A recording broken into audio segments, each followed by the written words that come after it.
Bismillahirrahmanirrahim. Assalamualaikum warahmatullahi wabarakatuh. Teman-teman sekalian, pada pertemuan kali ini kita akan mulai masuk ke topik pengenalan model input-output. Teman-teman sekalian, dalam setiap proses produksi kita mengetahui bahwa input yang digunakan akan diolah sedemikian rupa untuk menghasilkan output. Input yang kita gunakan itu ada dua input utama. Yang pertama adalah input primer, yang kedua adalah input antara. Input primer itu mencakup tenaga kerja, pemerintah, kewirausahaan, serta modal. Adapun input antara atau konsumsi antara itu adalah segala barang dan jasa yang digunakan dalam proses produksi dan habis selama proses produksi tersebut.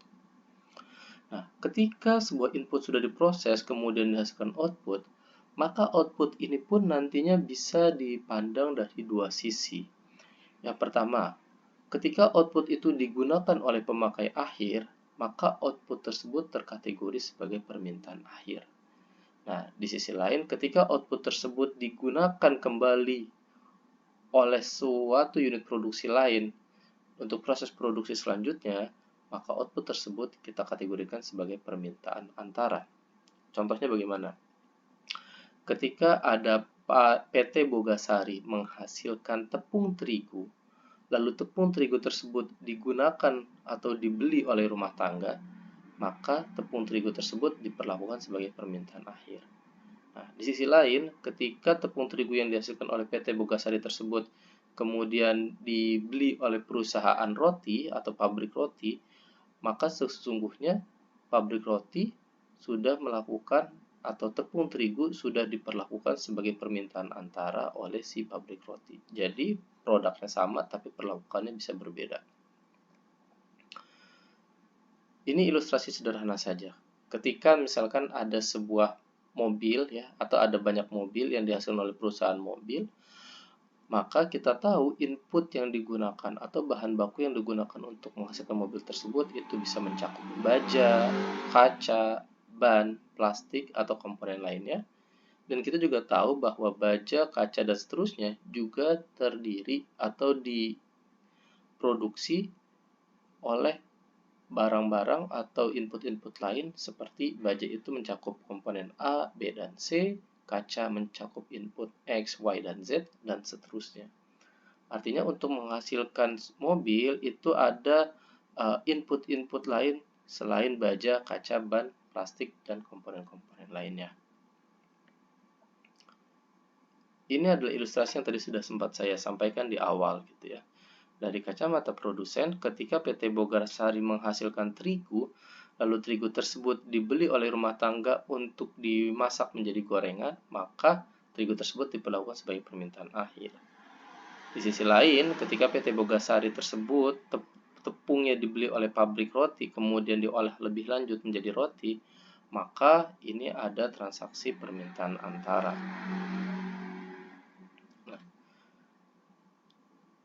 Dalam konteks input antara, maka sesungguhnya terjadi arus atau perpindahan barang antar sektor. Misalkan dari sektor I ke sektor J. Namun sesungguhnya bisa juga terjadi perpindahan barang intrasektor, yaitu dari sektor I ke sektor I itu sendiri. Contohnya apa? Contohnya misalkan ada sektor padi, ya, untuk menghasilkan output padi sebesar 1 juta rupiah, maka sesungguhnya sektor padi tersebut juga menggunakan padi itu sendiri. Padi itu sendiri yang digunakan dalam wujud benih, gitu ya. Jadi ada transaksi dari sektor I ke sektor I itu sendiri.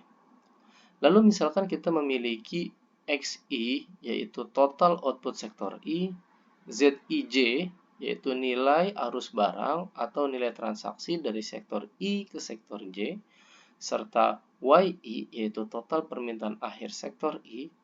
Dari informasi ini, jika kita memiliki N sektor ekonomi, maka bisa dituliskan yaitu XI atau output sektor I sama dengan ZI1 ditambah ZI2 dan seterusnya hingga ZIN ditambah YI.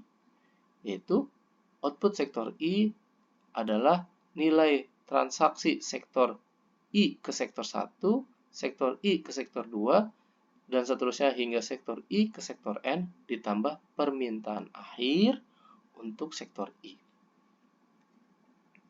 Ketika kita memiliki N sektor, maka kita bisa menuliskan persamaan yang sama sebanyak N kali, sehingga kita bisa membentuk matriks ini. Dari sini, maka kita akan punya dua sudut pandang. Dari sisi baris, kita akan melihat bagaimana distribusi atau alokasi output antara masing-masing sektor ke pemakai antara dan pemakai akhir.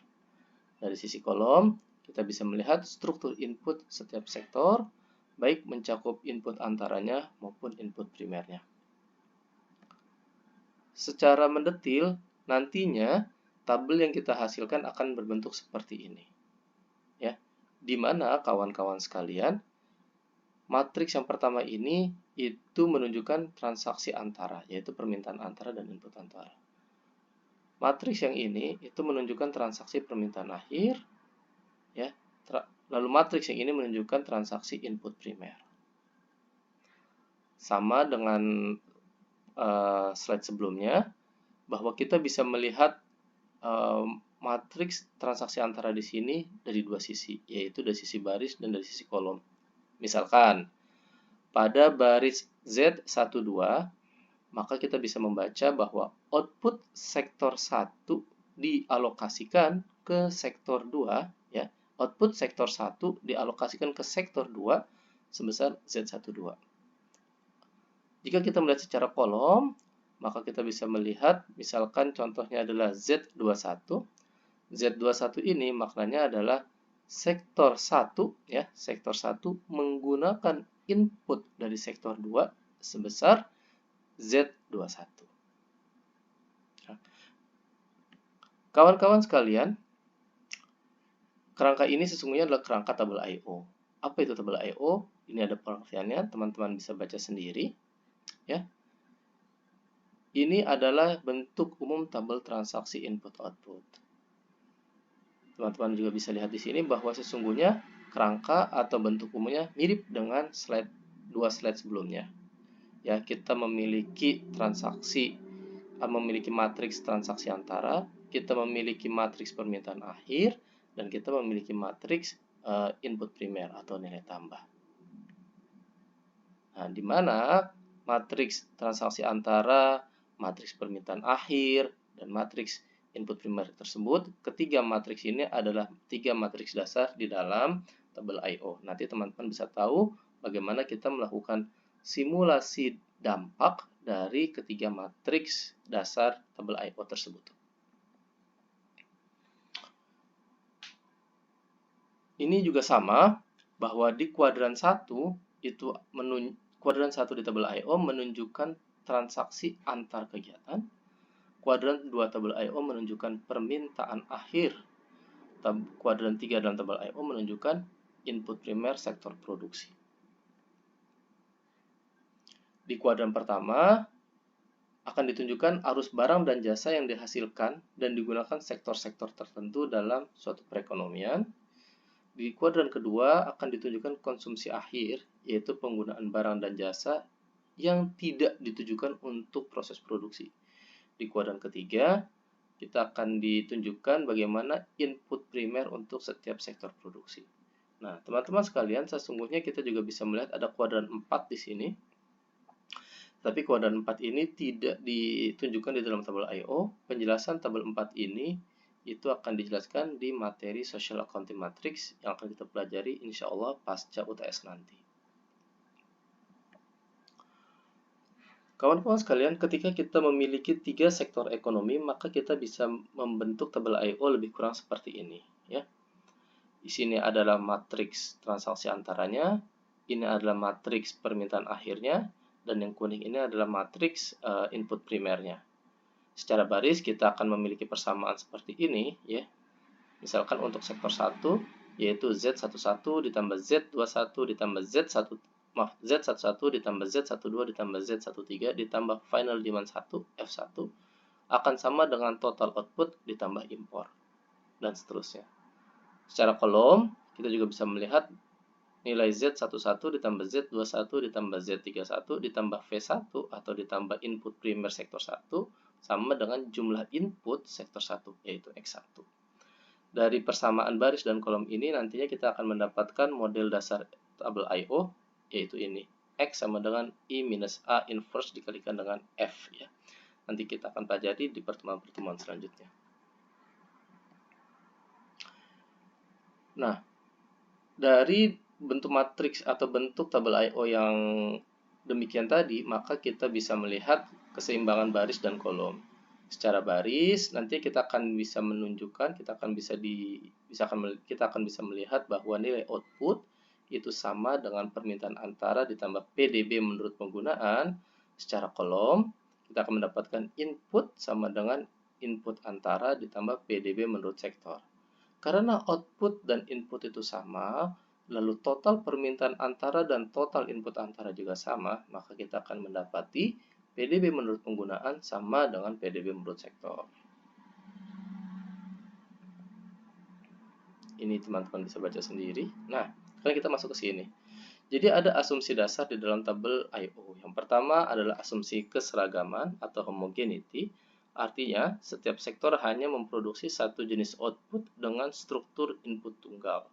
Maksudnya bagaimana, Pak? Misalkan seperti ini. Ketika sektor padi itu dilakukan oleh dua orang petani, petani A dan petani B. Nah, pada asumsi keseragaman ini, kita mengasumsikan bahwa struktur input petani A untuk menghasilkan padi itu sama dengan struktur input petani B untuk menghasilkan padi. Jadi dua pelaku yang berbeda, tetapi karena output keduanya sama-sama padi, mereka diasumsikan memiliki struktur input yang sama, padahal belum tentu demikian di kondisi realitasnya. Tapi di dalam tabel I/O kita asumsikan sama. Asumsi yang kedua adalah kesebandingan, yaitu penggunaan input suatu sektor akan sebanding dengan kenaikannya. Maknanya apa? Setiap ada peningkatan input sebesar 1%, maka output juga akan meningkat 1%. Ini adalah fungsi produksi constant return to scale, ya. Teman-teman bisa pelajari ada konsep fungsi produksi yang increasing return to scale, ada juga yang decreasing return to scale. Nah, pada kasus tabel I/O kita mengasumsikan constant return to scale. Lalu asumsi yang ketiga itu adalah penjumlahan atau additivity, di mana pengaruh kegiatan produksi di berbagai sektor merupakan jumlah dari pengaruh pada masing-masing sektor tersebut.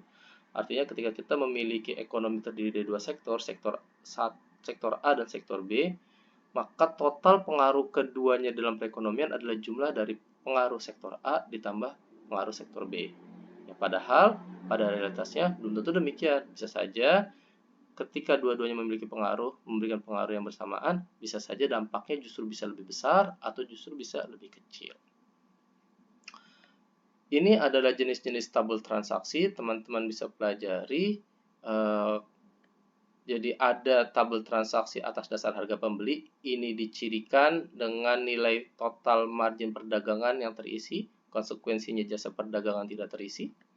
Lalu tabel transaksi atas dasar harga produsen, di mana kebalikannya, total margin perdagangan akan tidak terisi, sedangkan baris jasa perdagangan akan terisi.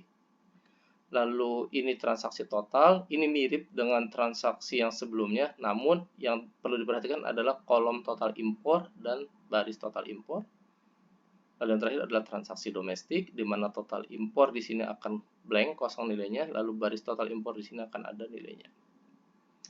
Demikian penjelasan singkat dari saya, super cepat, saya mohon maaf, namun demikian saya kira teman-teman bisa pelajari dari bahan yang sudah saya sampaikan. Jangan lupa lakukan presensi, tetap sehat, tetap semangat, sampai jumpa di pertemuan selanjutnya. Wassalamualaikum warahmatullahi wabarakatuh.